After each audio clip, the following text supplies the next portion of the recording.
Hello, everybody, and welcome to the Hub World Podcast, special E3 episode. Today, we're going to be breaking down some of the E3 announcements. This is not our episode 21. This is part of our E3 special week of podcasts. So, we will still address E3 on our first podcast back to the regular season. But until then, we do have all of this. So, um, my name is Jules, and today I am joined by. Matteo? And Gino. And today we are talking about a very, very, very, very, very, very, very special company, um, who delivered quite a strong E3 presentation to the point where we absolutely can devote a whole episode to just this one conference. And if you haven't figured that out by looking at the picture that's in front of your face right now, or if you're on Spotify and can't see the picture, we are talking about Nintendo and Nintendo's E3 2021 Direct. Those of you who have seen it will already know how jam-packed it was. So we're going to go through it. We're going to break down some of the stuff that happened, talk about it. We're not really going to tell you necessarily about our reactions. We might a little bit, but we You want did to see our already have. reactions? Yes, Just exactly. We already had our live reaction. So if you'd like to see that, you can. That video is uploaded to our YouTube account. Although, if you want to hear Gino's reaction, he may need to tell you a little bit about that. Yeah, so it wouldn't be a proper E3 video without something going wrong tech wise. I had my mic muted the entire time, at least from a recording standpoint, because we were recording everything through Discord, and for whatever reason, I my mic and everything was working through Discord, but when I was recording through OBS here, the mic audio out of according to at least OBS, wasn't recording my audio, but Matteo, Giuliano, and Yako could hear what I was saying. I could hear yeah. what they were saying. We could talk, but for whatever reason, my computer did not record my audio. And if you think you're hearing me very, very faintly, it's probably me talking from the other room that Mateo's microphone was picking up. So if there was any awkward like silences and just like where it's quiet, and then Giuliano or Matteo reacts, yeah, that was me talking. You can kind of see it glowing on the screen there. But yeah, I will give my full opinions during this. Yep, as we move through. So, Yeah.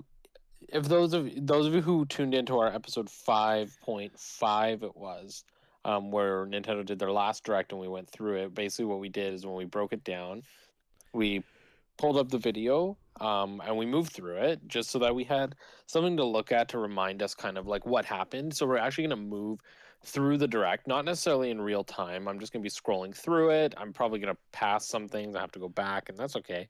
But we're going to just talk about things as they pop up on the screen. And just share you some of our thoughts. We'll also share with you some of the info that wasn't in the direct around certain titles because, as per Nintendo, they show things and they talk about it a lot later, especially with the treehouse afterward and a lot of the interviews. So we have found out some more details about some of the games that they showed that they didn't necessarily show in the direct here. But we're gonna get started. Yep. So, 3 hours of glorious content.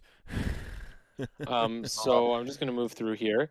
So we started with Takahashi and Koizumi. Like welcome to E3. I think we're all a bit anxious at this point, like what's going to happen first, and then we immediately saw this guy right here.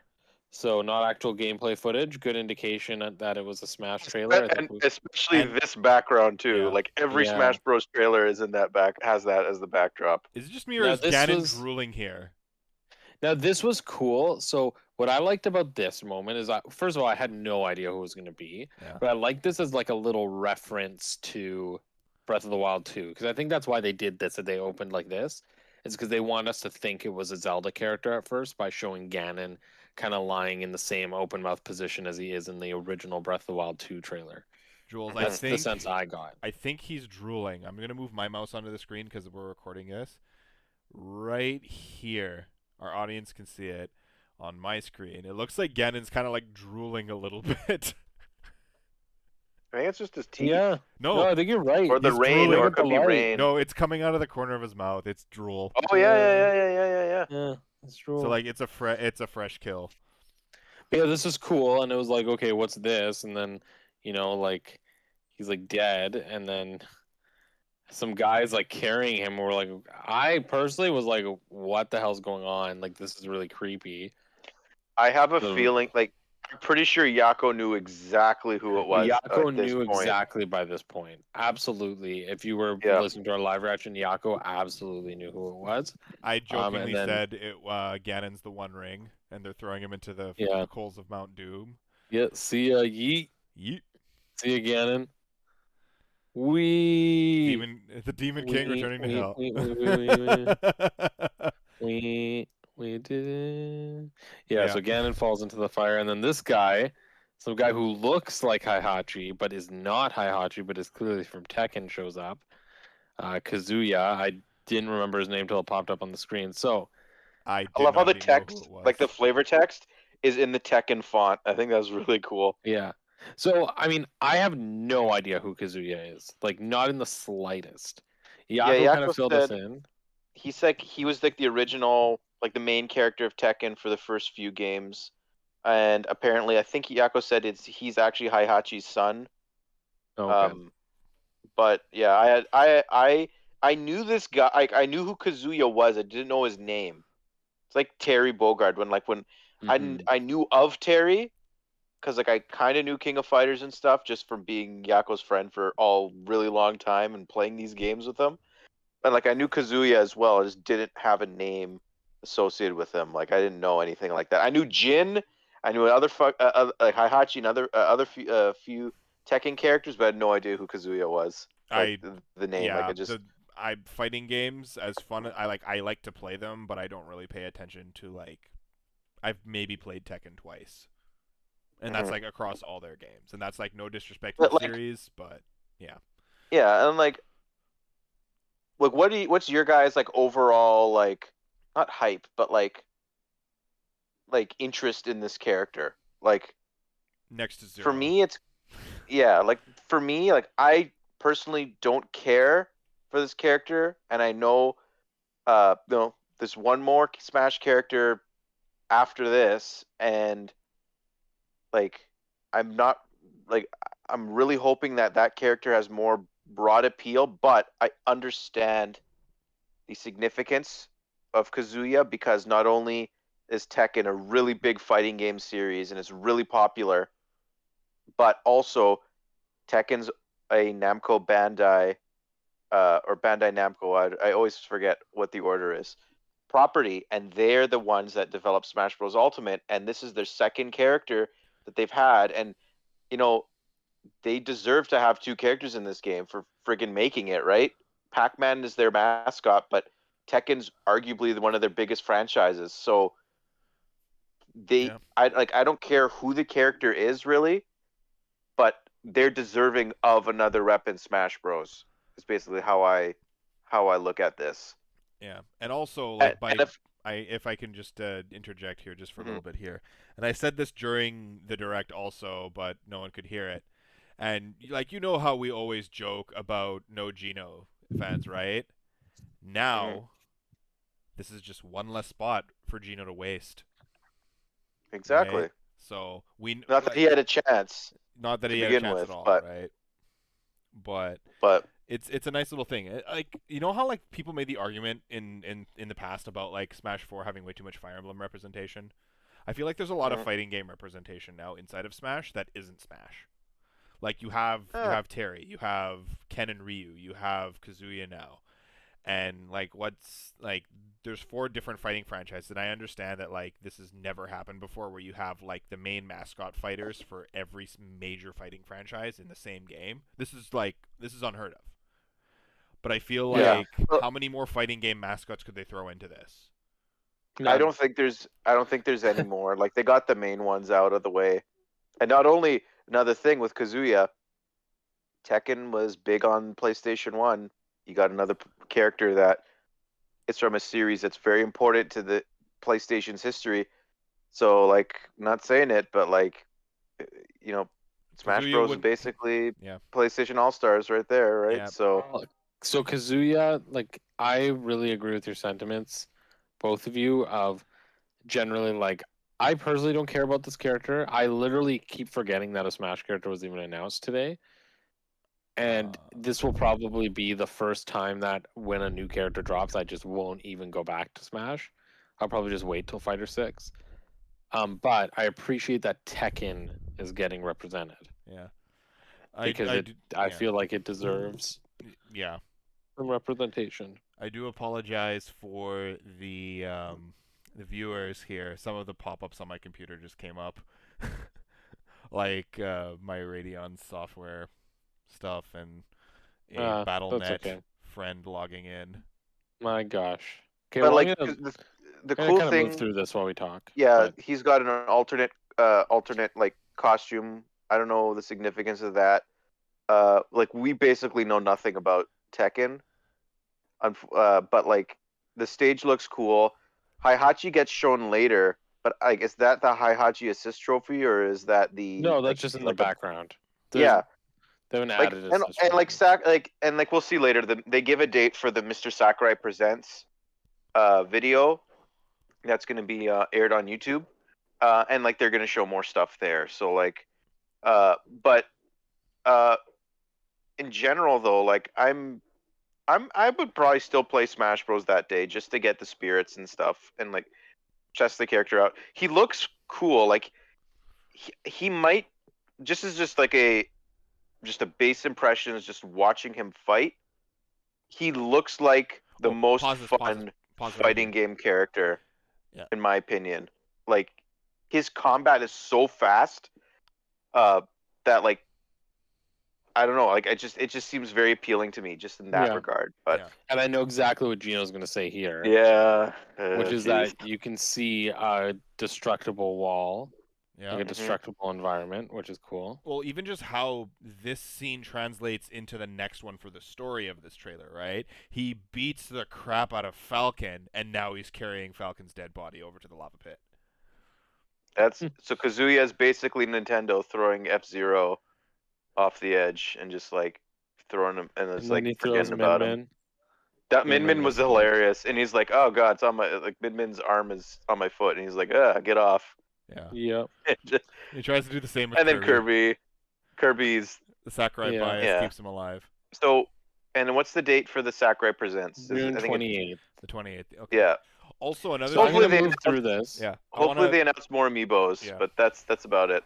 I I'm just going want to to move make. through it, though. Okay. Okay, I go want to ahead. make a quick little thing here. If you can go over to the Sakurai bit, Jules, where he's like Yep. he mentions that like yeah we haven't recorded this yet. He's probably going to be wearing the exact same outfit, and he's going to go directly into recording the Mr. Probably. Sakurai Yeah. Presents. Yeah, they're probably going to go just right into it. Yeah. Anyway, I think we spent a lot of time on a character none of us really cared about, so Yeah, but it's Smash. It Removed. deserves it. we're gonna Yeah. move through. Let's be real. We're not gonna talk about Life is Strange. We're not gonna talk Yeah. about pretty much any of the third-party stuff. There's so many So- third-party games that were in like every conference that I'm just kind of Yeah. sick of. Guardians of the looking Galaxy, we'll just say like a brief thing here. We were all kind of surprised that this game could run on Switch. We found out later it will be a cloud game. So it will be running on Switch, but it's going to be a cloud game. You'll hear about our impressions of Guardians of the Galaxy in our other breakdown. But for now, we'll just leave Guardians of the Galaxy and we'll move into. We're not going to talk about Worms.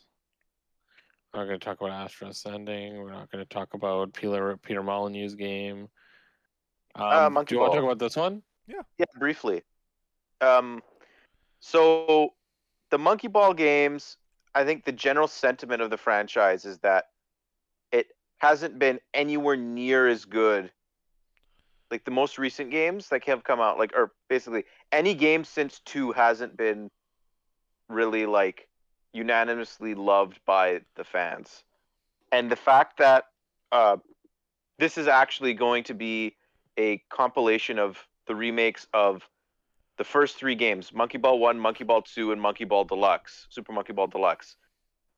Those are the 3 most beloved games in the series, and the fact that they're getting remade is really cool.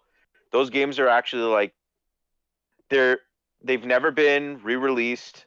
and they're kind of like on the more price, like they're not super expensive, but they're on the pricey side of for games. And the fact that you're going to be able to play all of them, the multiplayer modes in Monkey Ball are amazing. This is a fantastic collection. I might pick it up, honestly. Like same with me. it's so fun. I love Monkey Ball, like the GameCube ones especially. Like I played Banana Blitz, was not a fan, and I traded it in as Banana fast as I Blitz is could. great. And then they remade Banana Blitz, and everyone's like, "We don't want Banana Blitz HD. We want Monkey Ball 1 or 2 or Deluxe." And now that we're getting all three of them in the same game, that is probably going to be the same price as the Banana Blitz remake or port was, is pretty impressive. Like Sega really nailed it. So hopefully the game runs well. Like that's the only concern I could even think of right now. But I'm definitely gonna pick this one up as well. I don't think I'll pick it up right away, just because, as we'll get into later, October is a bit of a stacked month. But that being said, I think that this game is, like Matteo said, like fantastic for bringing back the old ones. I'm hoping that they take a page from Banana Blitz HD, because I own Banana Blitz on Wii. I actually really like Banana Blitz, and I considered buying it on Switch for one reason, which was that Sonic was playable. Oh yes. Really hope that they carry that over into this one and have Sonic be playable in Banana 30th Mania. anniversary. Do it. They should do it. As like a crossover between the anniversaries. It'd be really fun. But yeah, no, these games are some of my favorite from the GameCube era. Like I loved playing these at my cousin's house. And they're really fun games. So I think like this is a great way to celebrate the series, and especially because Super Monkey Ball is almost like it's like a flavor of the month game. Like they will never ever make another Monkey Ball that's going to catch people's attention, because Monkey Ball at the end of the day is like what it is, right? You can't innovate it. You can't make it any different than what it is. It just is what it is. Yeah. And I think being able to go back and replay the original ones, which were the peak of the series and probably is never going to surpass that, I think is way more interesting than trying to make a new one, because it's just going to be more of the same, and you're going to just be trying to emulate and replicate the old ones. And I think just playing the old ones is probably better. So I don't know if you have anything to say about Monkey Ball, Gino. Unless they want to do a Weremonkey and try to make gritty, edgy remake. Okay. Should I let it go through now? Yeah, I'll just keep going.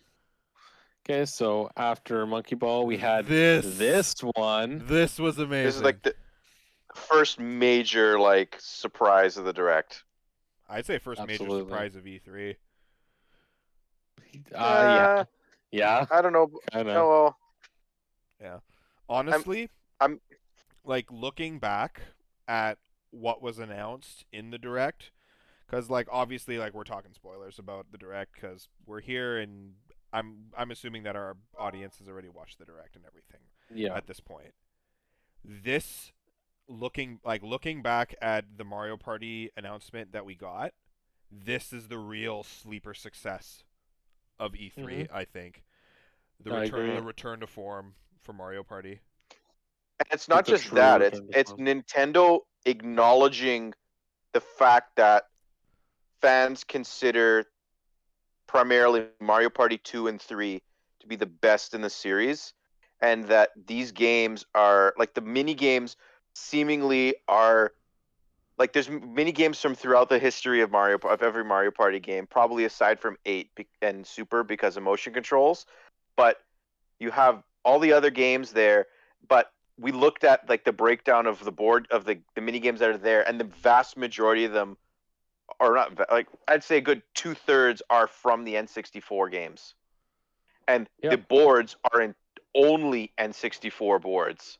So that in a way that's like Nintendo saying like, yeah, we understand, we hear what you're saying. Like, it's them acknowledging that the board game structure, like while the mini games have been good from all of them, the board game structure has never been better than it was in the original N64.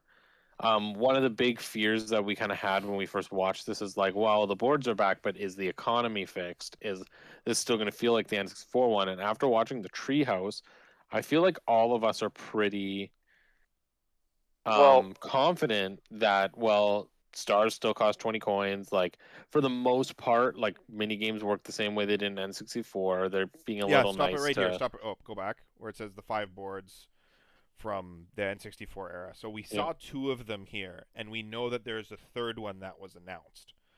Yeah. So the Do we? third one was, yeah, no, we'll talk about that. Yeah. Um, just quickly but about the economy.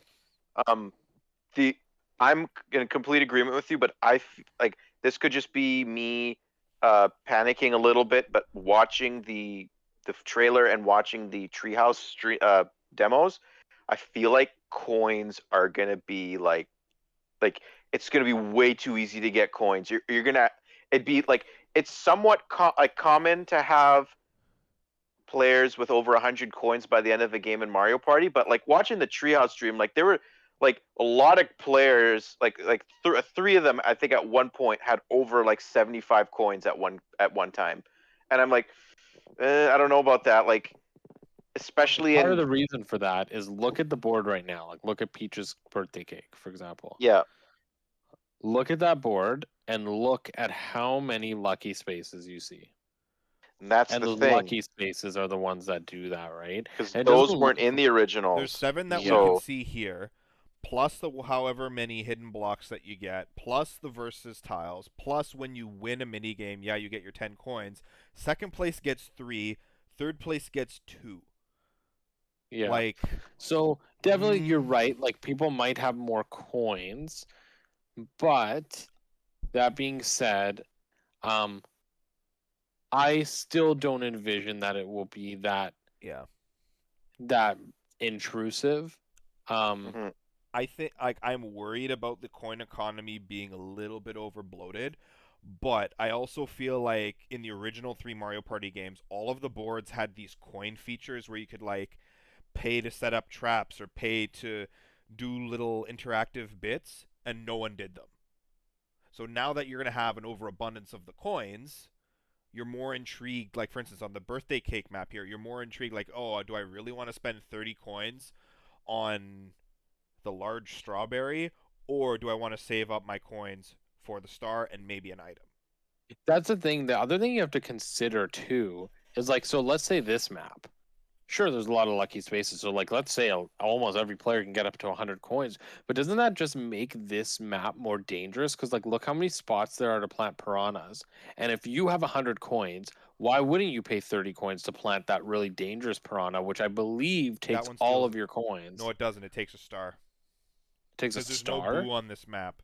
So you place the large Oh. piranha and it steals the star. Okay, and then the small one takes half your Yeah, coins, right? because on Something like that? Peach's birthday cake, the star doesn't move. On this one, it's just you're Yeah. climbing to the top and you're just avoiding the green spaces for So, the so piranhas. there you go. So, but even in that, like in this course, even though the coin economy might be big, like if you could lose half your coins anytime you land on one of those exclamation points, like sure, like there might be 400 coins on the map, but it's constantly going to be shifting, Yeah. I right? love the return of chance time also. Yeah, I agree. Although it doesn't look like there's a chance time on this map. On this, it might be in the Bowser area. Maybe. Yeah. But anyway, So we have Peach's birthday cake. like We have the Peach's space birthday zone. cake.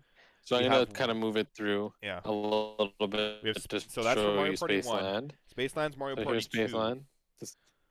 And then they Yeah, also and we also have the announced. confirmation of. Oh, you wanna you say it? Yeah, You say it. you can say it. Okay, You so can we also have go ahead. a confirmation of for Woody Woods from the tree level from Mario Mario Party Party 3. So what other 2 maps do you think realistically could get into this? I kind of want to go into a little bit of speculation with this one, just because we were having a little bit of fun It with it could be earlier. any. It really could be any. I think there's some, like, I don't know if they're gonna do Mystery Land. I don't know if they're gonna do, like, I want to say personally, I hope they're from 2 and 3 because one, like, I like Mario Party 1. I don't love the maps. The other thing too is that the Mario Party 1 maps don't have item shops and they don't have banks. So I feel like having 2 maps that are like that would be a little bit much. No, they did add the item shop to Peach's birthday cake. It's after you Are get the you star. sure? Yep, it's at the Toad is at the top of the cake. Hmm. Let me take a Um, look. I didn't notice that. yeah, the yellow Toad. You can kind of see his head in the bottom corner of the screen there. He's on the top layer. Oh yeah. So after you get the star, then you can go. You can choose to go around and get an item, or you can go around the loop of the cake again. But if you take the Toad, you have to go Oh. around into Bowser's area, so it's a little dangerous. So we were saying like what other maps would we like to see? I personally would like to see Deep Blooper Sea from Mario Party 3. Yeah, With that's my favorite map from 3. yeah. That Um. or Waluigi Island. I can't see any one Mario Party having 3 maps. So like No. my choice would be either Deep Blooper Sea or Waluigi Island from 3. And then from 2 I want was it Western Land? Western Land's a good one. Those What are about the pirate one? I See, like that one's really good too. the pirate map. I think the pirate map could satisfy like the ocean vibe because we have like the cake Yep. one, which is like the cutesy one. We have Spaceland, which is like outer space.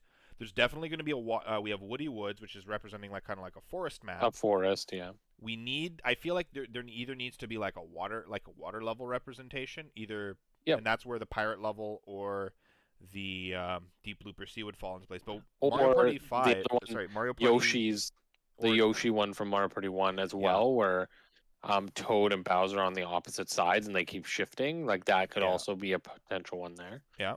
And then we were kind of talking about like comparing the 5 maps of Super Mario Party, and there was like the villain one where it was like Kamek's like Gold Tower or whatever it was.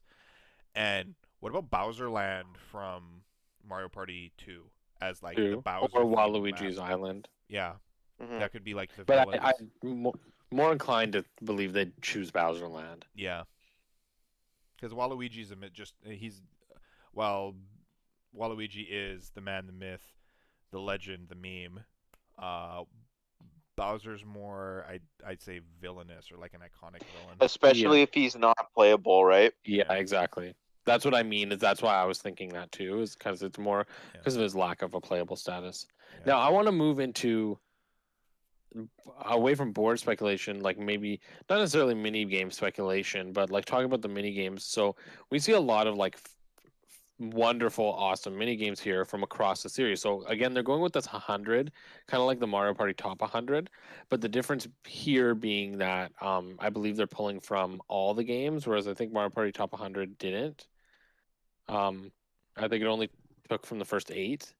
I may be wrong though. Don't quote me. I think it took from every game that was released up to that point. But Okay. I could be wrong. But either way, so at this point in time, through the treehouse and through screenshots and through the videos, like there have been 53 of the 100 games have been confirmed, and those games are overwhelmingly N64. So I believe there was 10 Mario Party 1 games, 11 Mario Party 2, and 18 Mario Party 3, which totals 39 of 53. And then there were a few from all the other games. The only ones missing right now are there's no games from Mario Party 8 so far, and there's no games from Super Mario Party. Now, I personally believe that the reason for that is because there's not going to be many motion control game, if any at all, because one of the things they advertise later in the trailer is they show it being played on a Switch Lite, right? And they say that this game will be compatible with Switch Lite, and I think that's a big selling feature because the big thing about Super Mario Party is that it couldn't, like, it could be played on Switch Lite, but you had to jump over hoops, and it was a crappy way to play it. Yeah. Didn't you have to like pair somebody else's Joy-Cons?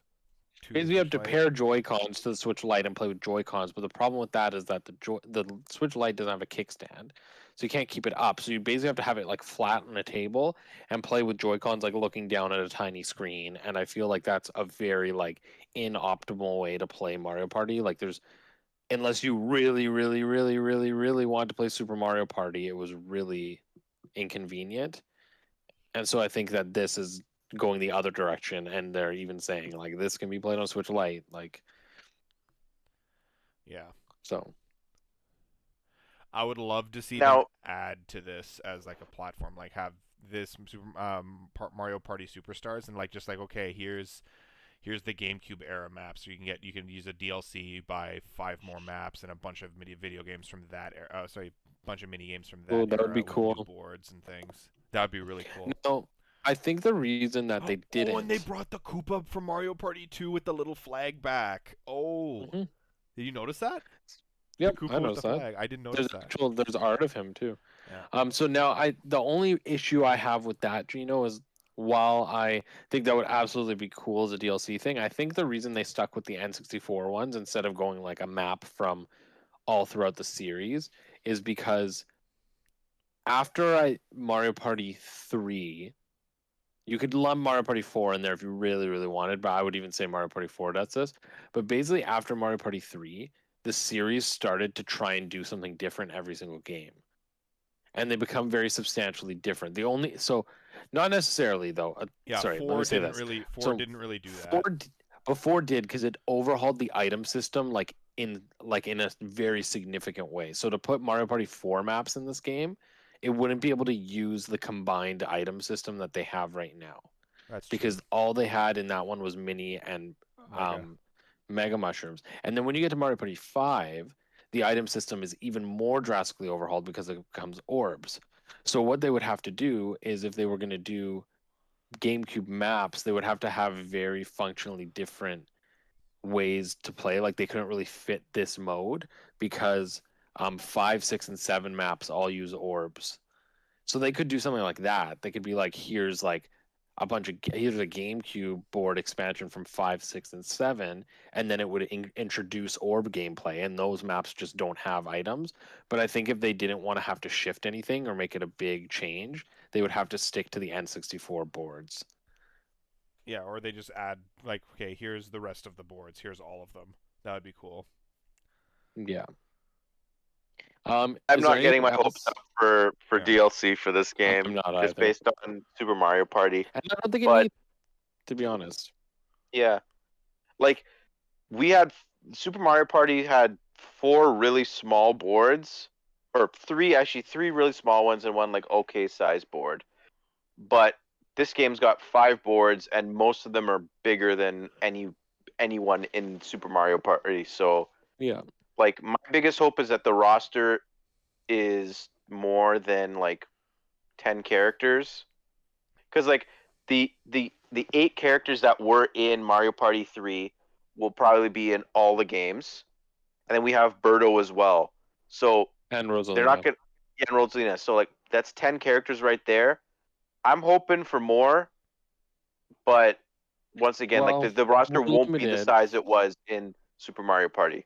We're a Like little limited because, for example, Bowser won't be playable because Bowser's Bowser Yeah. in mhm. this game. Toad and Toadette won't be playable because of the hosts. Yeah, Koopa's not going to be playable. He's also kind of in a way a host. Boo won't be playable because Boo is going to be stealing things. So like I feel like if we're going to get anybody else, um, I don't think it'll be villain. Like I would love for Bowser Jr. Don't get me wrong. I personally don't think it'll happen. But I think 12 would be a good roster size. Like I think if they pick 2 significant characters, so let's say throw Diddy in there Pom and Pom throw or Gino. Boom Boom. I don't know. Oh Gino. it's gonna be Gino. Jules. There's gonna be a No. minion that no one like could expect to be in the game that's Let's gonna throw be in playable. Like Pauline. It was Pauline. But Pauling ideally, would be like cool. if I were gonna say the last 2 characters should be Diddy and I think Diddy and Bowser Jr., but I don't think they'll throw Bowser Jr. in there. Um, or Diddy and like Pauline.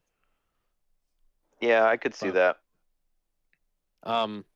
but is there any last things we want to say about Mario Party Superstars before we move on? I can't Um, wait for Mario Party. I Yeah. want Yeah. this yesterday. Yeah, yeah, and it's honestly as like that's the thing is it's not even that far away, but it feels so far away now that we Yeah. know it exists. Again, Mhm. October is going to be stacked. And know what's sad? The saddest part of all of this is that I appreciate that it's coming this year. I really think this game would have been so much more successful if it came out last year in the middle of the pandemic. Yeah. Because now we're moving into lack of pandemic, but this could have been a pandemic game, like online Mario Party, return to form classic. Like would have sold like crazy when it launched because everybody would have been like, let's play Mario Party online. And then it would have sold like crazy again when the pandemic ended and people are like, let's play Mario Party in person. Yeah. Mhm.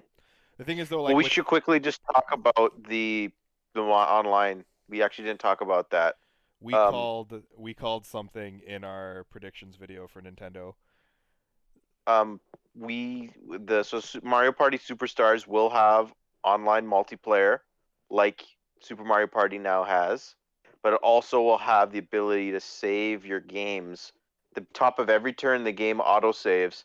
So, like for whatever reason you can't finish your game, or you're going to resume it at a later time, you can resume from the top of the new set of turns and start from where you were. And I think that's a fantastic quality of Yeah, life feature it's a that very good like feature. that like you know those Yeah. are very few and far between with Nintendo games sometimes. So Mm. like we got to thank our lucky stars on that one. And But yeah, that's all I had to say. oh, okay. What I was going with like we predicted something like we were talking about like the possibility of a new Mario Party game being announced Yeah. during our predictions video, and we're like, Well, that would be cool because why would they throw this random online update? We were like, it's got to well be a that's test why. for something. It's got to be a Well, test for something. I It's mean, got to be a test for something. I stick by my guns, and I stick by my. I did think that was not. I admit defeat, but I did not say that. Yeah, Yeah, I don't think we predicted it. Ma- You I guys did. predicted it. I Mateo was and I were adamant. I was adamant like, it had to be for something, and I'm so glad I'm that glad I this was is the wrong. game. that this is gonna be a thing. I was wrong in the best way possible because even if this was Super Mario Party 2, I would have been hyped. And the fact that it's a Mario Party game, that I'm not just settling and being like, it's a new Mario Party, so I'll like it, and actually being like, whoa, like this is the first Mario Party since literally I was a child that I actually think looks good. Like Yeah, really good. yeah, Like, you Yep. know? yep, So yeah. anyway, Let's move on. let's move through. Yeah, because this is So another. Then the announcement after this There's one a, is also a good one. yeah. So we gotta bring yeah. back Mario Party trophy though. That's what I know. Yeah, we got Is to bring that Mhm. trophy we had back. we we need to bring back a Mario Party Superstars trophy. Yep. Um, So quickly, so they just mention here that Mr. Takahashi just says right here that hey, Metroid Prime 4 is still in development. We're working on it, but here's a new Metroid game, a new game in the Metroid series. So at this point, I'm like, is it going to be a brand new Metroid game, or are they just going to consider a remake to be a new yeah, Metroid game? And then we see this. I'm like, yep, and we we went all lost our nuts. mind. We lost our minds at multiple points in this trailer, but that was the first moment where we saw Metroid 5. Like, Yep. holy shit. And when we saw And then Metroid 5, I did say Nintendo just won E3. I mean Nintendo won E3 before this. They won E3. Samus's They won E3 when they armor, showed Smash. like Samus's Even though suit that's in this bad. game looks incredible. And I know like she's gonna have like new suit upgrades and stuff in the game probably, but like this is arguably like one of my favorite suits she's ever had in a Metroid game. Yeah, I was a big fan of the fusion And suit, and this is like a really nice callback to that with the blue. and like I was saying before we started recording, but like after watching, I watched both Treehouse segments that they had for this game, and like we'll see. I'll get it. Reveal the title, and we'll talk about the title quickly, and then we'll go to what I had to say. So we Metroid went nuts. Listen up, freaking kids! It's Dread. history time. It's history time. Mateo, tell the story. So the last new 2D Metroid game was Metroid Fusion, and that came out in 2002. So it's been 19 years since Samus's story has progressed. Every game that's come out since has either taken place before or it's been a remake of a prior Metroid game like Zero Mission or Samus Returns. So the fact that Samus's story is going to continue is fantastic. And also, Jules, what was the quote that Sakaguchi said? This is going to be the close, like it's going to be This the will end. be the conclusion of the 5-part saga that begun with Metroid 1. And they called it the conclusion of the Metroid, or the Samus Metroid story, as in the conclusion of Samus's story revolving around Metroids themselves. Mm-hmm.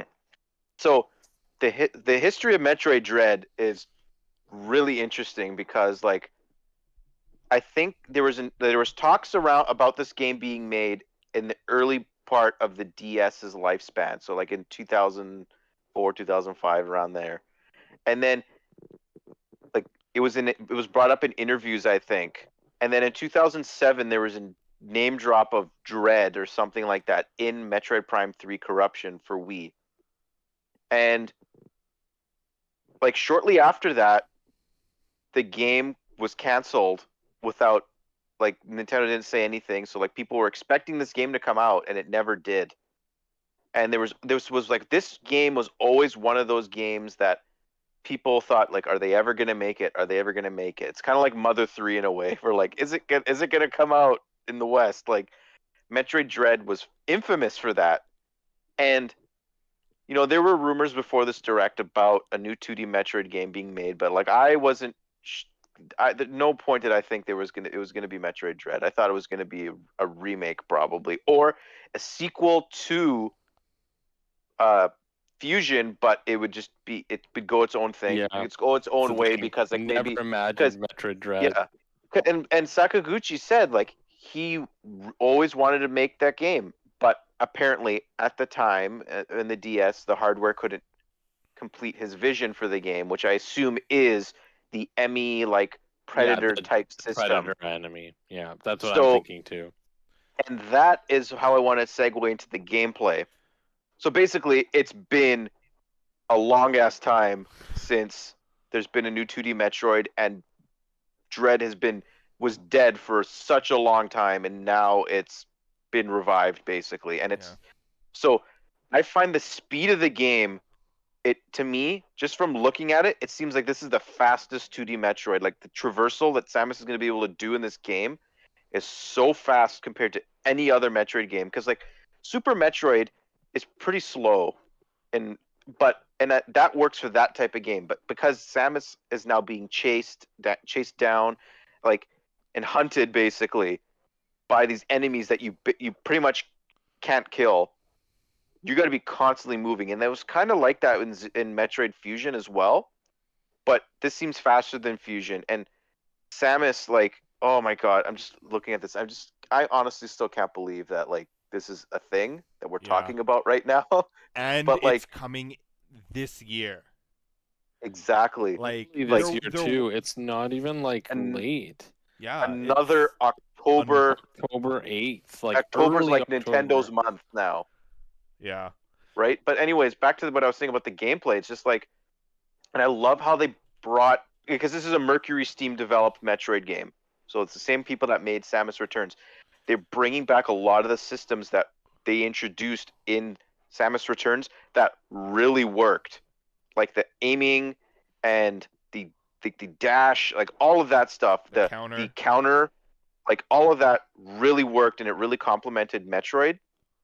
And if like this game, like Nintendo should just buy Mercury Steam right now and just like make them a Metroid team, and like they could just always be making Metroid games, because like Yeah. I feel like anything like after them, like anything that follows them, like it'll be really hard to look at in a different, like as its own thing, because like we're gonna be like constantly comparing them to this. It's like how like with the new Donkey Kong Country games, everyone compares those to the ones Rare made, or like if uh like the new Mario Party games or that are made by ND Cube are always compared to the ones that were made on Nintendo 64. Like it's just something that it's going to be synonymous with Metroid now. And like, oh my god, her costume is so good.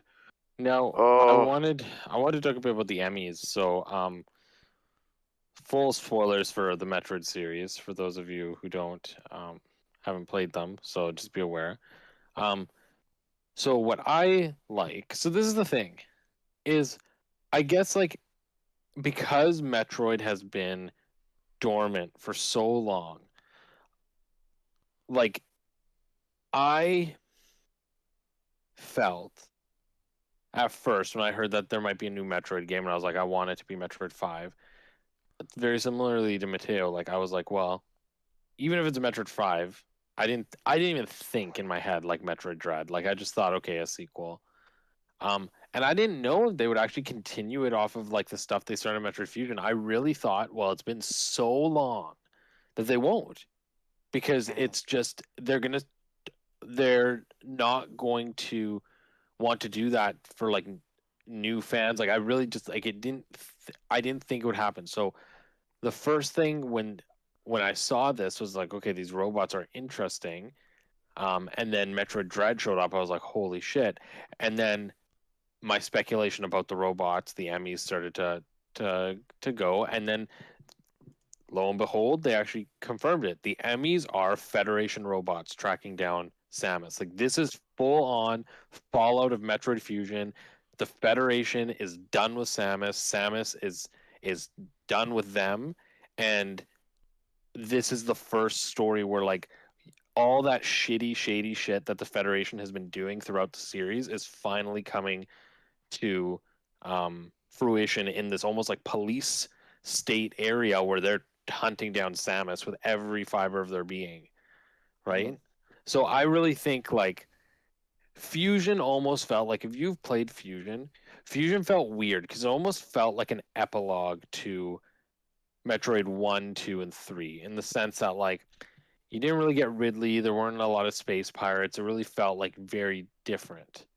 Yeah. And this feels like the same thing. Like I don't think we're getting space pirates. I don't think we're going to get Ridley and things like that. Yeah. Like I really think that this is going to be like the true conclusion to like the Federation story. Like maybe we will get like a version of Ridley that the Federation cloned or made, um, or whatever.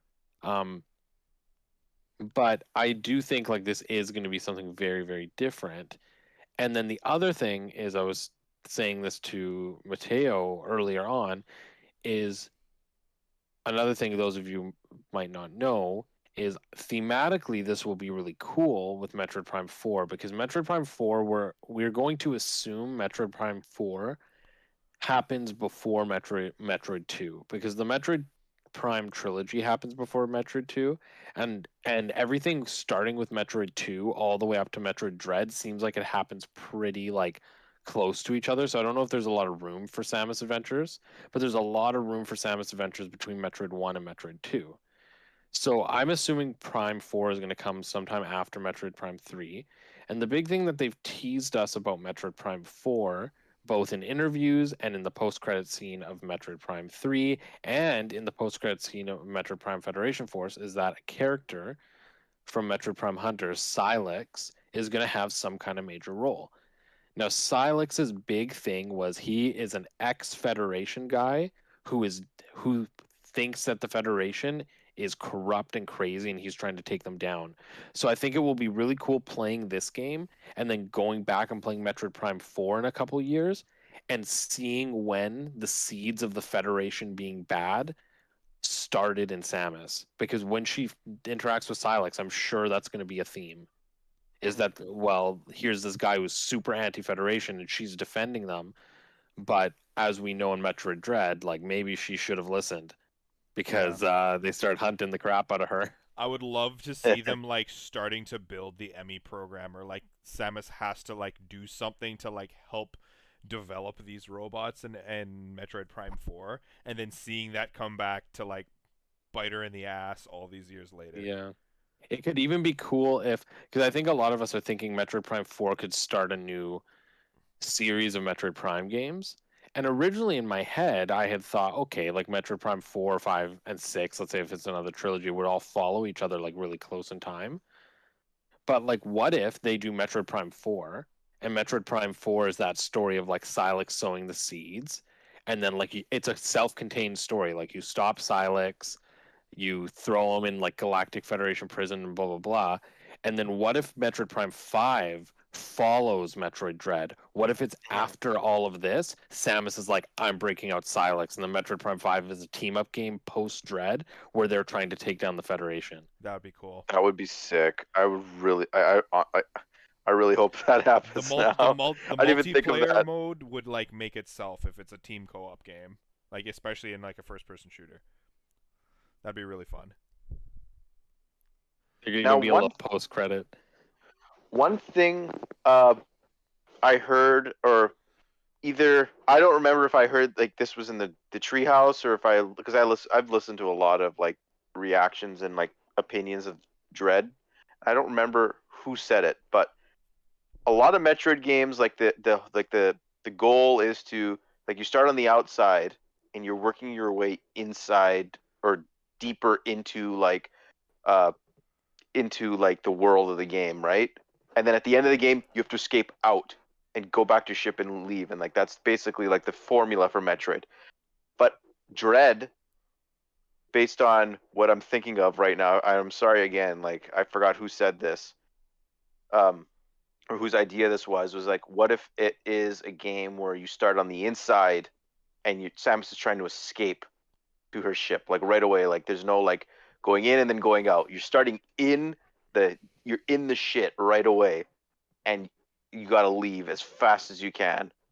Like that kind of like survival horror uh aspect of Metroid is going to be so, like, this could be like the meld, like the most survival horror-y Metroid game ever. And like for me, like that's not like one of the main appeals for Metroid. That was never something I really cared about. But now seeing this, like this could be a huge like a like bonus for this game. Like something that like I never was a fan of that, but now like seeing this, and this is their vision that they had for this game that has been in planning, like some form of planning for like basically since Fusion. I'm so excited to play this. Like I just cannot wait. This is my game of E3, I think. This is the single greatest thing that's been shown at E3 this year, and the single game I'm most excited for to play this year. Like Yeah. I cannot just get over this game. I've been thinking about this all day. Like Yeah. I was watching a few YouTubers kind of like reacting to Metroid Dread, and like a lot of the like a lot of the videos that I saw were like people like, oh my god, Dread, oh my god, they did it, it's been 20 years, like things like that, and also like, oh, a new Metroid game, oh okay, and they kind of just glossed over the significance of this. But then there was also like the hype guys that were like, oh, new Metroid game, Metroid Dread, what is it, what, but why are we cheering, and like it's. Oh, I'm glad we like know. I'm glad that we knew the legit, like, importance of this. I am glad. yeah. And that's very well, like, you guys could see our reaction if you haven't seen it in the reaction You video. can't Like see this, mine. well, Gino, yeah, like Gino was just as hyped as us. Like Yeah. that was one of the best E3 moments I think we've had, and I'm so happy. Like I said in the reaction, I'm so happy we were able to experience all this together. It was so awesome. Yeah. Like this was like almost Banjo and Smash level for me. Like I just never thought this was a possibility. Yeah. But Even though it may have gotten leaked. Yeah, but that's no, the thing. what? It Even did though get, the it fact that somewhat it got leaked, but existed yeah, is not like that's not the like who weight would of have it. thought Like this? me, like knowing that there was probably going to be a 2D Metroid, like I never would have thought it would have been Metroid Dread. I never would have thought it would have been like this. Like this has And it so much more hype attached to it than just like, hey, a new 2D's Metroid, right? Yeah. and it just goes to show between this and stuff like Star Fox 2, it's like when Nintendo has an idea, that doesn't mean that like, and then like they have an idea and then they shelve it and like you think it's gone. That doesn't mean it's gone. Like Nintendo's got a good memory, okay? Yeah. If they And what? know they have a good idea, it's gonna come out eventually. And I can say So Nintendo has gone a long way with the Metroid series since the day they announced Federation Force. Yeah. Well, even They've come Federation a Force long wasn't way. that I will bad. defend that game. I will defend that It game. was a It solid wasn't right for its 5.5. time. It was a solid, like, I played it. It wasn't that good, but I had fun because I played it with my friends. Exactly. Okay, so we're gonna move on from Metroid Dread. Quickly, we got some new amiibos coming out. Oh yeah, we Oh, got the. yeah. Hopefully those are not a pain in the ass to get. I need So those. yeah, there are these new amiibos. just like they did with Samus Returns. There's also a special edition they didn't show off in the direct that has some like steel books and art pages and stuff like that. I really So hope that the original I believe concept art. Mateo's gotten his hands already on the I got one. I special could have. edition. I failed to get another, but we're gonna try to get one for everyone in the hub Yeah. world that wants I one. I really hope that the art book that comes with the special edition has some of the original art from like 2004, 2005 in there, and so we can see kind of like how the project changed. Now I'm gonna move through while we talk.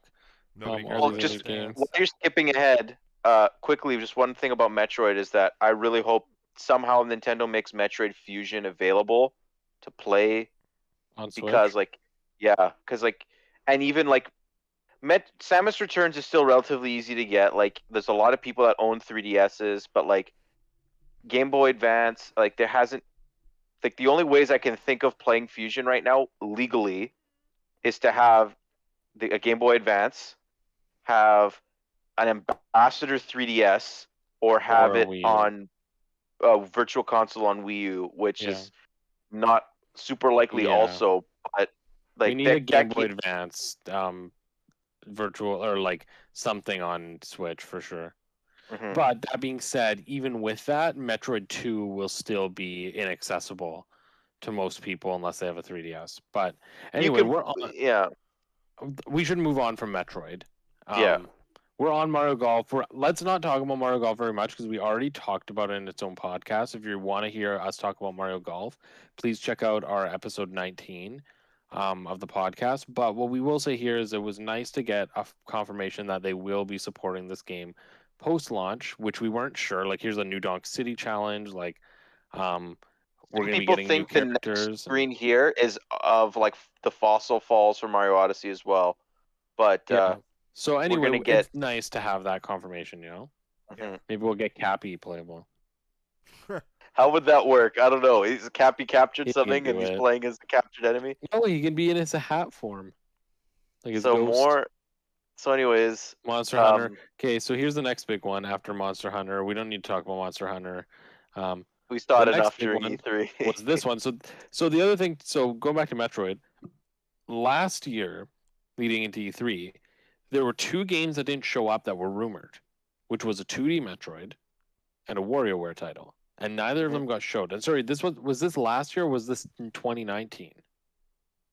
It was last year. Right? Maybe I'm not too sure. Well, there was no E3 last year, right? Yeah, but I still think it was rumored for that direct. Anyway, Yeah, I think there was. It was rumored at one rumored. point, but then It was also rumored- Nintendo had that weird ass email that went out saying, "How much would you spend on a WarioWare game?" Yeah, And like that kind of tipped made off. yeah, and like also like Intelligent Systems hasn't been necessarily quiet because like, but like we were wondering what their next thing was. This So is it's and it's Intelligent Systems. isn't it? Yeah, Intelligent Systems is does WarioWare. Do they? Yeah, pretty sure it's Intelligent Like Systems. Intelligent Systems, like Mario Party, or sorry, Paper No, Mario Intelligent Paper Systems. Mario, Fire Emblem. I'm pretty Do sure. they? I'm gonna think fact so. check that right now. Yeah, please fact check that. I'm But in any case, yeah. So these two games were rumored, and now it's nice to see them. So I'm a big fan of the WarioWare series. I love WarioWare. My roommate already said, like, I asked him. So this one, the big thing is multiplayer. So as you can see here, you can play as you can play as characters and you play together. And I it's asked my Intelligent roommate. Systems, and Intelligent Systems is making this WarioWare. Oh, wonderful! That's Yep. good. So Co-developed by Nintendo EPD. So I said to my roommate, I was like, "Do you want to play the new WarioWare together?" He's like, "As long as the new WarioWare doesn't have a make your own game feature, because then it's banned in our household." Which is funny because I've made some inappropriate WarioWare DIY games that my roommate has lost a lot of respect for me because of. But What was the last? Because I'm not too familiar with the WarioWare series. I think I have the GBA one and I have the GameCube one. But what was the last WarioWare game to actually have like mini games made by Nintendo that have like that's very similar to this format? Like, it's like Game and Wario was very different, and DIY was build your own stuff. WarioWare But Gold on 3DS, which was actually only that a was few a years ago. compilation though. But that was a compilation. It wasn't really a compilation. It was a new game. It just used a lot of old games too. But the last All right. but most of the games actually reuse them. But the last one that would have been like straight up Was Smooth new Moves, would have right? been Smooth Moves. And So that was this one, 2006, and like that's another theme I that would this count direct had. WarioWare Gold though. So but anyway, like this game looks interesting because rather than it just being micro games where like you've so WarioWare has usually relied on a gimmick, right? So like with the DS, it relied on its touchscreen. Um with the Smooth Moves Wii, it was relied on motion the motion controls. controls. With the Game of Wario, relied on the gamepad connectivity with the TV. DIY relied on the like creating mechanic, and then Gold, like Matteo said, was kind of like a compilation, so it wasn't really like it didn't really need the gimmick. But this one, it's like they're going back to a system that doesn't really have a gimmick. And Mm-hmm. what they've decided to do is they've created their own gimmick, which is now you play as the characters who are interacting with the micro games, and each character actually plays a different way. So, like, depending on who you're picking, so you're still gonna have the same kind of WarioWare thing. So, like, they went over this in the treehouse a bit, but there's a map and it's traditional WarioWare. Like every character has their own set of microgames. So you're still going to get your Wario microgames. You're still going to get your Mona microgames. You're still going to get your 9-volt microgames. But the difference is now when you enter those levels, you pick which character you want to play as, or which group of characters you want to play as, and the way you approach the microgames in that segment is dependent on the character you chose. So I still think you're going to get themed ones, right? Like Wario's still going to have all the generic ones. Mona's still going to have all the sporty ones. Ashley's still going to have all the ones that are like more like mystical and like horror themed. And 9-volt's still going to have all the gaming ones. And like they're still going to have themes around the characters' levels, but the character you choose determines how you can actually complete Mm-hmm. each micro game. So there's actually an incentive to go through and play the other ones, especially with the multiplayer. And look at Yeah. all the characters you can play as. You can play as Dribble and Spitz. You can play as Mike and Ashley and 9-volt and 8-volt. I And love the the fact, roster looked big. and Young Cricket, I love the fact that Wario's like Jimmy T, thing he's playing on is like a Game Boy Advance. Cat I and think it's very Nana, fitting because it's the 20th anniversary of the Game Boy Advance this year as well, I think. But like, Orbulon, or whatever his name is. um, we in our reaction video, we actually said that like when we first saw this game, we weren't super, Look at that like we roster. were like, like Strong we didn't roster. know how to, we didn't know how to feel about the the multiplayer. Like we would kind of wanted more of like just a pure WarioWare experience. But after watching the direct, it really sold the the the fact that you play as a character playing the game Yeah. type thing to me. And it's And nice because it's a reduced cost. It's not a full price exactly, and game. that's another thing. Like it's in Canada, it'll be $65 instead of 80. And in So America, it's $49.99. But yeah, and yeah, then just quickly, if no one like is for me, I love the 9-volt games because they're based on yeah, like a lot of them are based on other Nintendo Nintendo. games. So we've seen Super Mario Land is one. Another one was Luigi's Mansion, Animal Crossing New Horizons, and then Ice Climber are four Oh, that really? we know of. That's And they cool. like in the treehouse they only did like 2 or 3 games from every character's set. So there's a lot we don't know of this game, and it's Yeah, actually coming out really very soon. soon. And it'll be a Considering, fun little party game. yeah. So this will Tide be you over like the to Mario first Party. WarioWare game I buy probably at launch. I think Yeah. ever. Now, But here's a question, just a fun thing for all of us to do. Who you main in WarioWare? Get it together. I don't know any of the characters. Look at this vibrant cast of characters, Gino. You don't know any of these? I know you know Ashley, Jimmy T. Jimmy T's, Okay, Mr. who looks Funky cool? Who you Guy. taking, Gino? Who you taking, Gino? Honestly, probably Jimmy T. You're going Jimmy T? Yep, Jimmy T main? super funky. Mateo? Who you For main in? me, it's Who's creepy either Waluigi? Cyclops. That's Dr. Dr. Crygor. For me, I gotta go with Wario just because like he has the arm thrust that's from Wario Land, and I want another friggin' Wario Land game, Nintendo. It's been too long. Hey, maybe we'll talk about another game that comes up, and I'll bring up Wario Land after. But I was gonna say Jimmy T as well. But if I'm not main Jimmy T, if I'm playing with Gino, I'll probably take Dribble or Spitz. I love Dribble and Spitz. Okay, Dribble and anyway, Spitz is it's the cat and the dog, cab right? driver cat dogs, yeah. They're actually a 2-player character. So if you pick Dribble, Spitz automatically gets put on your opponent's side, and vice versa. Oh, Or really? your teammate. Yeah, they're Oh, your there's team cat and character. Nana are like that. I think they are. They haven't. And They weren't 9 in volt the and 8 demo. volt? No, 9 volt and 8 volt are separate, I think. But 18 volts, sorry. yeah, 9 and 18 volt are separate. I'm pretty sure because 18 volt was in the demo, but 9 volt I don't think was. No, okay.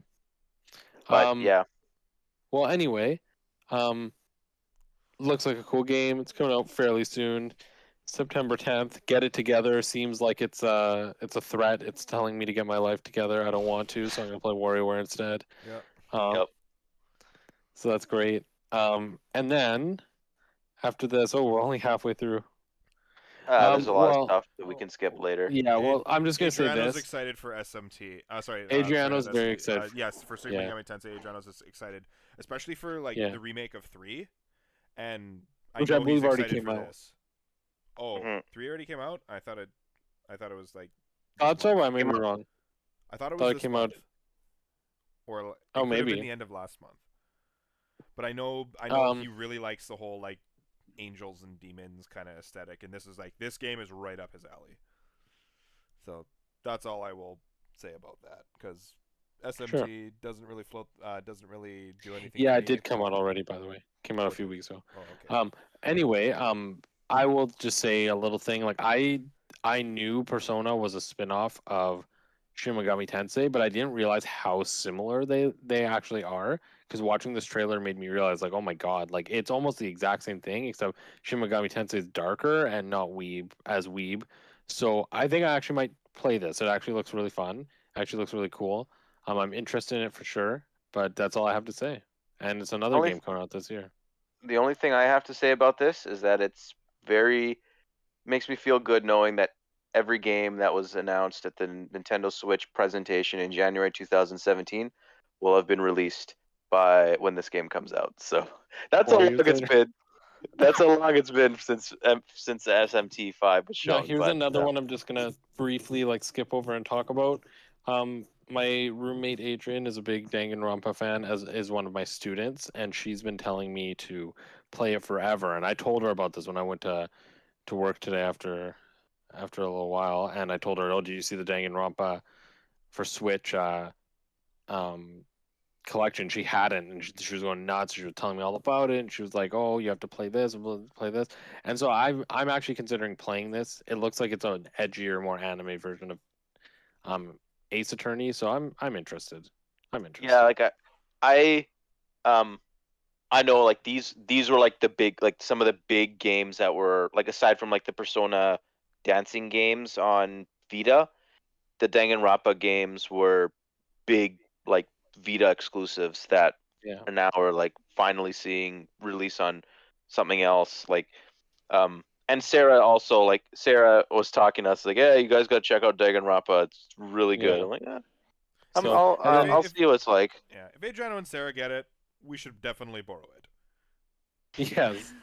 So just going back, Fatal Frame got announced with some Doom. DLCs, Doom. Fatal Frame, but quickly, that game is finally off of the Made in Blackwater's finally off of the Wii U, and it was digital only when it came to Wii U in North America and Europe, I think. So it's really good. That's another Wii U port that makes the Wii U a little less relevant. Yeah.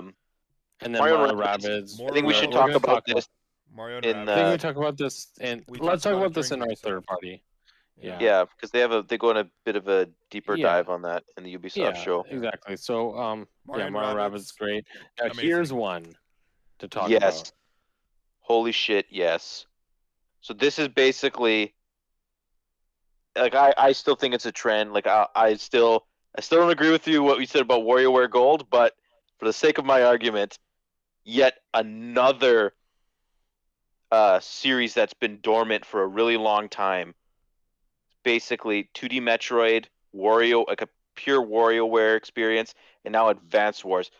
This was not even on anyone's radar. None of the so quote unquote insiders were saying Advance Wars was getting a reboot. And it's not just Advance Wars 1, it's Advance Wars 2 as well. So the Game Boy Advance, Advance Wars, both of the games are part of this from the ground up remake by Way Forward, which like Advance Wars is also an Intelligent Systems IP. And over the years, like Fire Emblems, like there used to be a balance of Advance Wars and Fire Emblem basically up until the DS generation. And Fire Emblem kind of surpassed Advance Wars over the years, and like they're both tactical RPGs made by Intelligent Systems. So, and Fire Emblem has started selling way better, starting with Awakening. So there wasn't. I figure that the logic was there's not really room for Advance Wars and Fire Emblem, so they went with Fire Emblem. But now the fact that this is being made by Way Forward and it's a ground up remake of I think one is still I don't actually I'm not gonna say like I don't know which game is critically acclaimed, but like I always wanted to play Advance Wars games, but I didn't really want to boot up my Game Boy Advance or my DS to play it. So the fact that I can play these games on my Switch, I've heard so many good things about the Advance Wars games from various people I listen to, and like I love the art style. Like it gives you the Shantae vibes because it's made by Way Forward. I was gonna say So that. like, yeah, I kind of took that from you, Gino. Yeah. But like, I just, I, I, I really hope that this can be the start of somewhat of a revival of Advance Wars because like from everything I've heard, like there hasn't been a bad Advance Wars game out of the four games I think that the series has, and the Wars series because like the Wars series predates all the way back to the Famicom, right? So like there was Famicom Wars, there was a Super Nintendo one, there was going to be an N64 one that got canceled. There was one on Game Boy. There was Battalion Wars and Battalion Wars on Wii, like and Advance Wars. So like it's a pretty it's a long running series for Nintendo that hasn't had a game in a very long time. And now the fact that it's back, it's coming out in December, so it's a December game for Nintendo as well. Like, and it's once again like I didn't get to say this at the beginning of the direct or our video, but like this direct to me was the Save. perfect kind of Wait. Time out. Time out. amount. Time out. Time out. Time out. What? Time out. Save this for your concluding thoughts. Not All No, don't right. don't use it here. just say it naturally. Come I on. know, because I feel like Mateo is kind of like going into the wrap up, and I kind of wanted to point something out back to like the Shantae topic.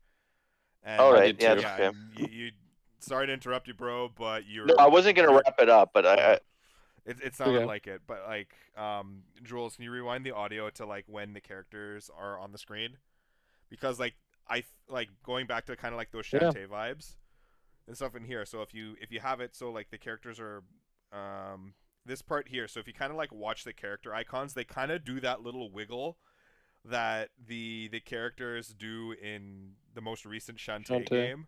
So my guessing is that they're probably using the same like character creator, the same like look at Andy, he's kind of like wiggling back and forth a little bit. And Yep. I'm like, where yeah, have I I kind of see what seen you that mean. before? Where have I seen that before? And then it didn't like even like look at these two characters on the top there. They were kind of like their heads are moving back and forth ever so subtly, and like that's kind of like ah, it's like right out of Shantae. Yeah, and I want to also say, like, when you were saying Wario Land, like Nintendo give us a new Wario Land, the team I would love to take on Wario Land is Way Forward. Like, I think Way Forward has proven themselves as an indie kind of developer with Shantae that I've like if Nintendo was ever going to give a studio Wario Land, I would love for them to give it to Way Forward. Nintendo should work with them way more. Like I think this is like the first real like collaboration between Nintendo and Way Forward. Like they were before Samus Returns even came out. People were like they wanted 2D Metroid. They're like just give it to Way Forward. Like I don't they're know the if I wanted they're Way Forward to do Metroid, I, but I wouldn't interesting. have minded, but like there's a lot of like I'm surprised that it's taken them this long to collaborate with them. Like honestly, like their Way Forward's like one of the larger, like I don't even know if I would classify them as indie studio, like really, because like they've No, been not around for a really. really long time, but they they're such a talented studio, and like Nintendo really, like if Advance Wars if this does well, like just keep going. Yeah, Honestly. I agree. Okay, so I think we're gonna move on from Advance Wars now. Um, December 3rd is the date, by the way, in case you want to Thank see. God it's not in So October. now we're on the last segment. So this is the very last segment of the direct. Spoilers, it's Zelda for the Zelda 35th. So they opened with something we were predicting, what we were expecting, which is the Hyrule Warriors Age of Calamity DLC. And the first thing they reveal is the one new playable character in this expansion in the first pack, which is a Guardian, which is absolutely hilarious. And then Link gets his new weapon of using, like Guardian tentacles as like nunchucks, which is That's really ridiculous. cool. It's That cool, but seems it's really also just silly. like absurd. And then they also it's coming up, but they tease one other little play style, which is you see the Master Cycle Zero going here, and then it pans up and it's Zelda. It's not Link.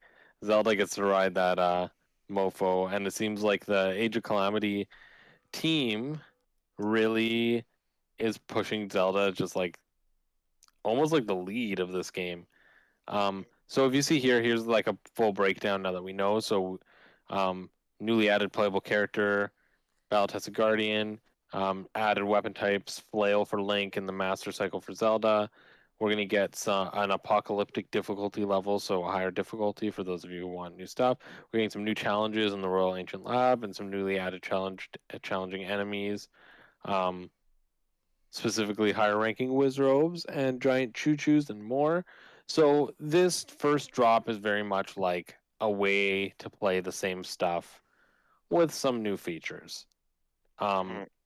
so it's really great. But the second wave that we will still find out more by November is we're getting a new character vignettes, a newly added stages, an expanded roster, which we assume means more than one character, and new battle skills for existing characters. So it might be a little bit more substantial that second wave, but yeah. So like I think we're all expecting this. I've bought it. I don't know if you guys have bought it, but I don't plan on playing it right away. I'm personally gonna wait till the second wave where it sounds like there will be new story stuff to play all this. Yeah, and Um, that's when I'm gonna decide whether or not to buy it, to be honest with you. Like yeah, I want to see the whole thing before I put my money down, yeah. So nice little right? drop. Um, so I don't think there's much to talk about there. Yeah. Just what it is, and I'm not surprised that a Guardian is playable considering how important the Guardians were. So then Aonuma comes out. He starts talking about how important of a year this is, 35th anniversary of Zelda. Um, and then he pulls out No, no, not his penis, he No. but something no, else.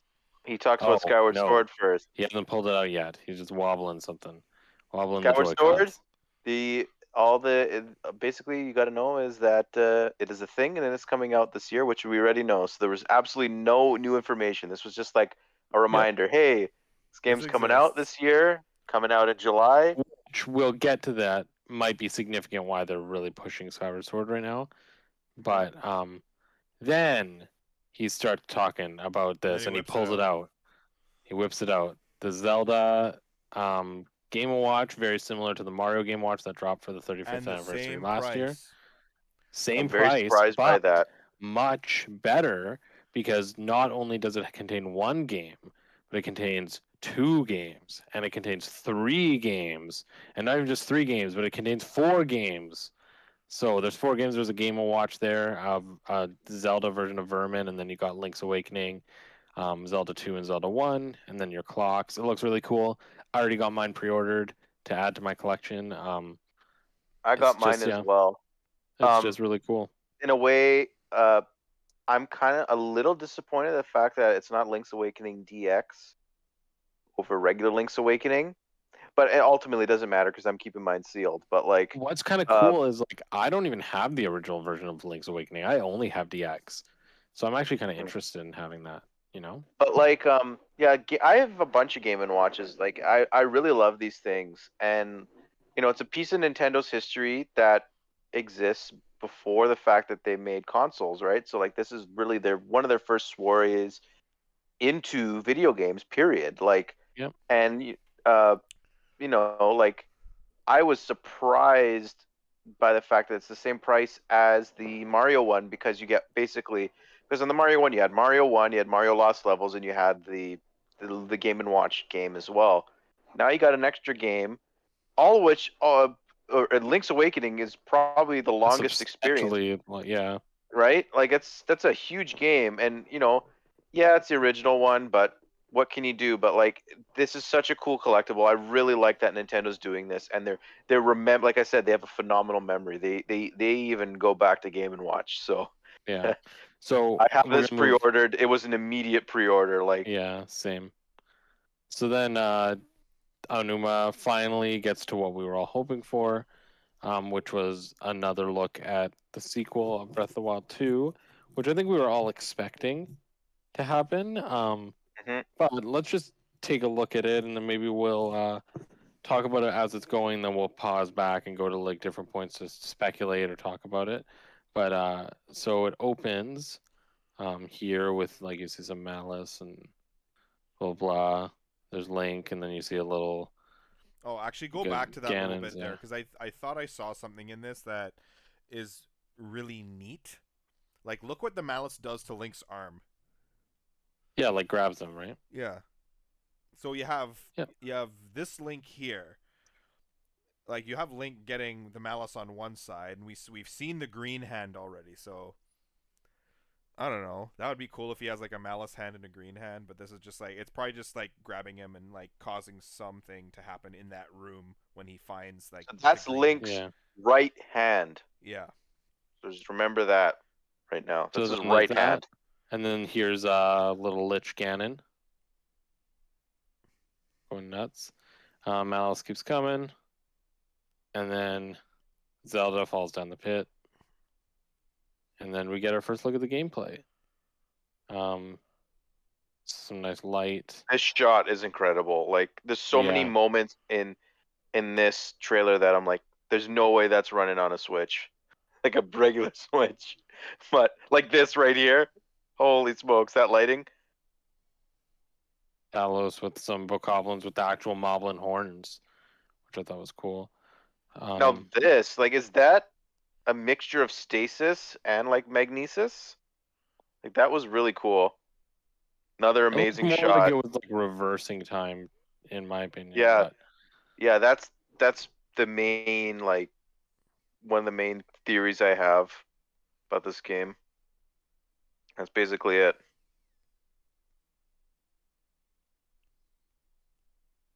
Yeah, yeah, so that's quickly, it.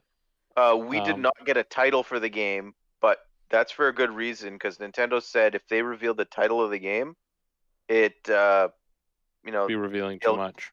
yeah. So and then 2022, like most people predicted. Um, but yeah, um, there's Go a back to some moments. there's a few things that I wanted to Can you go to the mention here. raindrop scene? Well, that's the Absolutely. biggest hint that there's like probably some version of time travel in this game. The Matteo, do you fact that actually want like to a explain your puddle, theory? yeah, well, I was going to like that a puddle basically like goes and turns back into a drop and it goes back up into the sky presumably. So, Hmm. but yeah, my theory is there's two things. It's that first of all, the Link that you see, oh, go back to that scene where like Link shoots the fire thing, right? Yep. That's his left hand. Okay. This Link doesn't look like he has a messed up right arm, a little bit of a messed up right arm, but he's using like an item in his left hand. And everything we've seen prior to this is that Link's right arm is the one that is like green and shit, right? So either Link can do crazy stuff with both arms, or maybe it's one Link has a right arm thing going on and one's got a left arm. And actually, I'm of the opinion that there's two Links in this game. One Link is you see here with long hair and more primitive looking clothing, like he's wearing sandals. He's wearing, uh, you know, his style looks very ancient in a way, right? If you Yeah, this pause, one. the best shot is when he's skydiving down. The very first shot. That's the one where you have the best look at him. And then this Link, the other one, yeah, see, look, he's got like a weird, like, Yep. almost like, Greek kind of look. yeah, And he's got and the really long arm hair, thing, and it's got the and the arm arm thing. is, yeah, and that's his right arm. This Link is clearly like the evolution of Breath of the Wild Link. So like this is the modern Link, the current Link. So that's kind of my theory. Is like I think you're gonna be, and like this Link could very well be only dealing with the sky portion, and then the Breath of the Wild Link could be the surface part of the Yeah. game. I don't know, or maybe like the dungeons are So, only in the sky instead so of could I the add to ground. your theory a little? Because I had a Mhm. very similar theory when I saw this. Mhm. So your theory is, I think your theory fills in the pieces of my theory. So I didn't catch on to the idea of two links, but I definitely caught on to the idea of there's some time travel stuff going on here. Mhm. So what I was thinking is because like I acknowledge that in some shots, like Link looks like this, and it looks like he's wearing like older stuff, Yeah, and there's like an ancient right? Sheikah eye on the shield. Yeah, and so like part of me is like, well, we could be wrong, and it could just be like you can actually change his hair in this game, which Yeah, is fine. But where's the that's But fun not the in other fun that? part though. of Where's the fun in the fun that? in that. So the other part of me, um, what I feel is happening in this is because Zelda falls into the pit at the very beginning, right? I think they're gonna open this game. They've talked about it being really dark. You've already seen like Ganon is fucking terrifying in this game. I'm gonna go back to that image of Ganon. Like this part He's is a one of the most zombie. like look how creepy that is. So my theory is that this game actually opens with them losing. Like Ganon wins. Like they go down there trying to figure out what's going on with Malice. They find Ganon's dead body. Link fucks up and accidentally wakes him up, and as a result, Zelda is killed, and Ganon like takes control of everything. And I think what they're doing, and this is why I think that there's like the older Link in the sky. I think that the whole point of this game is to stop Ganon for good. They have to stop the curse. And I think that this Link is the first hero. I think this Link, Mm. and that's why everything's in the sky, is this is before Skyward Sword. So our Link is somehow going to be communicating with this Link, whether he goes back in time, like spiritually or whatever. I think he's going back in time to undo the timeline, basically. I think they're going to use this game as a way to completely reboot Zelda. They're going to undo before Skyward Sword. Wow. That's Dang. how they're going to stop Ganon. Is they're going to undo the curse, because the only way to stop him is to undo the curse. The curse of demise, where like there's always going to be a hero, there's always going to be a princess, and there's always going to be demise. Yeah. Because interesting. And I think ultimately they will succeed and fail. Like I think they will succeed in some sense, but fail in another. Like I think that like because obviously Nintendo's not just going to stop the Zelda cycle and then never have Ganon and stuff again. I think it'll be interesting. But I do think that's what's going on here is I think that they're going back to undo something, and I do think it's like the world being in the skies. I think it's Skyward Sword, like before Skyward Sword time. See, I I'm think Mhm. this is the first hero. Like see, that pose of Link I don't just think so. skydiving like that. That is so Skyward Sword Link. Like the amount of times you do that in this game, like that is one of the most iconic things about Skyward Sword is the skydiving, like Link falling and then whistling to the Loftwing to come pick him up. And the other thing is, how the hell would this Link that's in the sky travel? Like I wouldn't be surprised if Loftwings are in this game. Yeah. To be honest with you. Actually, I want to bring some attention to this because, like, in this, we've seen the red malice, we've seen the green magic, but where is the blue technology? Right? Like, I think that this game here is going to definitely deal with a lot more. Like, I think we're getting a magic meter or a magic, magic items and stuff back in some capacity. Because, like, Link just, like, crawls through solid rock here, and it's using that green swirl kind of magic arm. Like, if you take a look at the green from the gauntlet there, right? Like you have the malice, and as I said before in a previous podcast, I think it was the Zelda one. We were talking about this. Malice is like this red, goopy, evil energy. It represents power. You have the blue of the Sheikah technology, which is representing wisdom, and then you have this green kind of like more magic effect, which could be representing like, okay, I guess like magic and courage together. I don't know. Well, no, because Furore is the goddess of time as well, right? She's not just the goddess of courage; she's also the goddess of time. Actually, no, I'm wrong. Nehru's the goddess of time. I think I might be wrong. Yeah. And I was also thinking, because like during this, like we hear some kind of weird like backwards chanting and all that kind of stuff, and that was like oddly reminiscent for me at least of the Ukut in Twilight Princess. Well, do you know what the chanting was? Do you know what the chanting was? No. So this is discovered after. Again, hearkening back to Skyward Sword, if you play this trailer in reverse, it actually plays the first theme from the trailer of the Breath of the Wild. So that stuff at the end, that's all like weird. That's actually the Breath of the Wild, the first trailer's theme, kind of a little bit messed up with and backwards. Very similar to how the main theme of Skyward Sword is Zelda's Lullaby backwards. Again, like all these kind of parallels with Skyward Sword. Yeah. Which is why I ultimately think they're remastering Skyward Sword. I just think Skyward Sword and the idea of the cycle is going to play such an integral role into the story. Like this is going to be a sequel to both Breath of the Wild and Skyward Sword in a sense. I don't think that the ancient hero. Let's just call this Link the ancient hero here.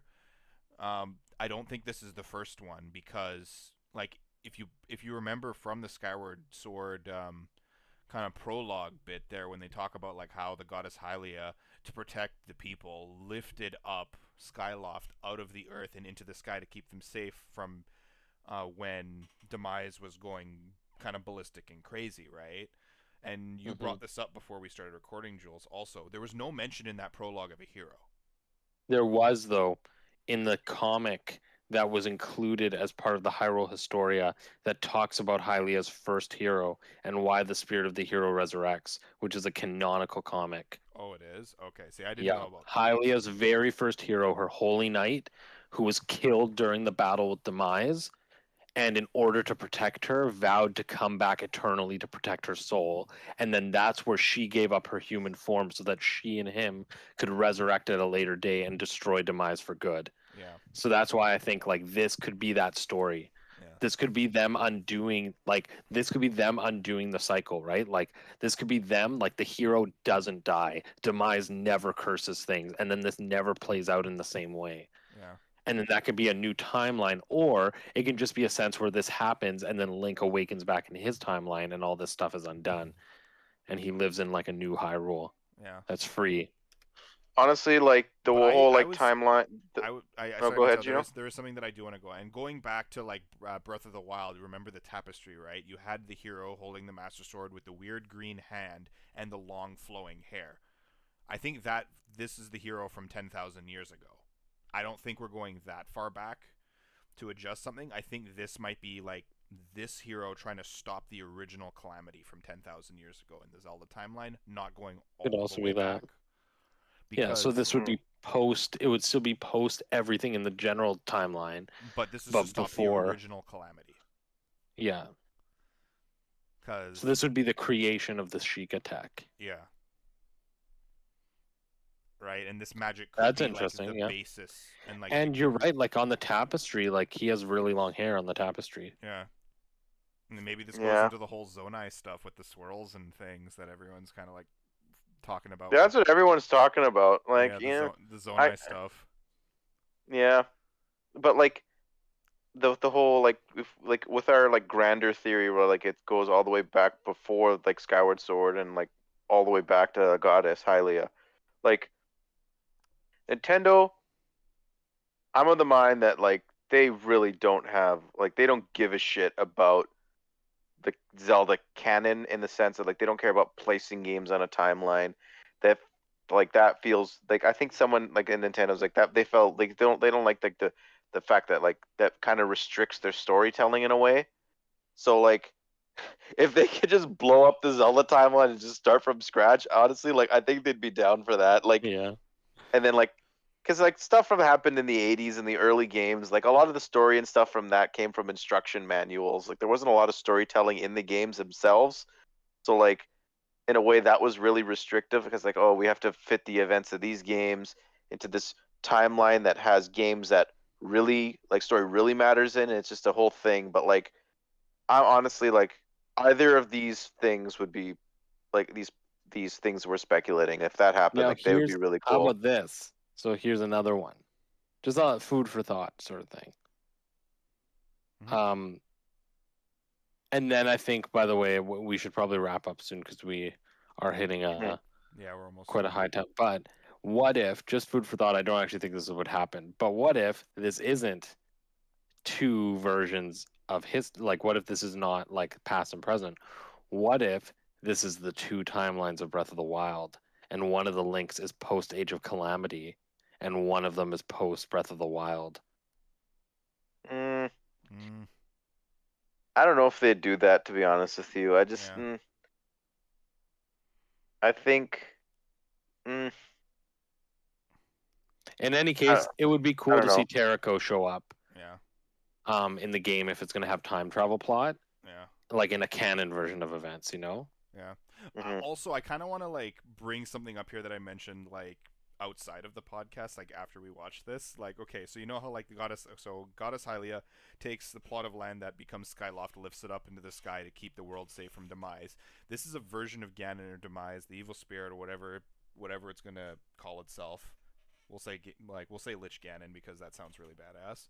Um, kind of lifting up Hyrule Castle and making an evil version of Skyloft. So Goddess Hylia could have sent the hero and everyone up into the sky to keep them safe because like ultimately the calamity couldn't have been prevented. Just say, and then here comes Ganon saying, "You get like I'm gonna just do the same thing." He lifts up uses the power of the malice and everything, and lifts up Hyrule Castle and brings it into the sky also to like basically hunt them down. That would be cool. Yeah. Well, anyway, I think there's a lot of cool speculation. I'm sure there will be lots of Breath of the Wild sequel speculation moving forward. There, we still got plenty of time to speculate. I'm sure that's going to come up a lot. So, in any case, I think we're just gonna at this point, unless anybody has any final thoughts. I just I wanted think to we're gonna. say the thing that Gino like interrupted me Sorry. to say earlier, but I think this is probably like this is one of the better directs in recent like in recent Yeah. years for me. Like there was almost every or basically every single first party game Nintendo showed off as something I'm really keen on buying. And it wasn't the A tier Nintendo franchise. This direct was not about Mario Kart. Yes, Smash Bros was there, and yes, Zelda was there, but like there's like Smash Bros is winding down, Zelda's still a year out. There's no new 3D Mario or 2D Mario. Pokemon wasn't even in this direct, even though Diamond and Pearl remakes are coming out in November and Legends is coming out next year. Um, there was no Animal Crossing. There was no like none of the highest selling Nintendo franchises, the most recognizable Nintendo franchises. Instead, it was the year of the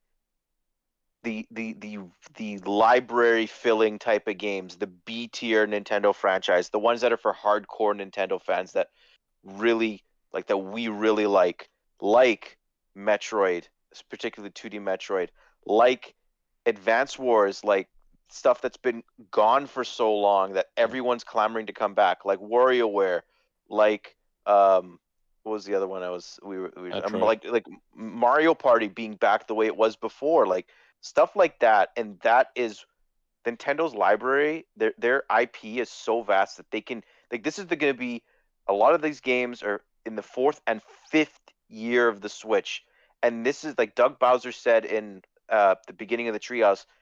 Nintendo's going to reinvent the console lifespan. This is not like the Switch is not going to be a 5 or 6 year console like the Wii U was, and like a lot of other previous Nintendo consoles were. This system's got legs. It's going to go on, and with new hardware, with a revision, it's going to push the Switch even further down. The Switch could be like an 8 or 9 year, like have an 8 or 9 year lifespan.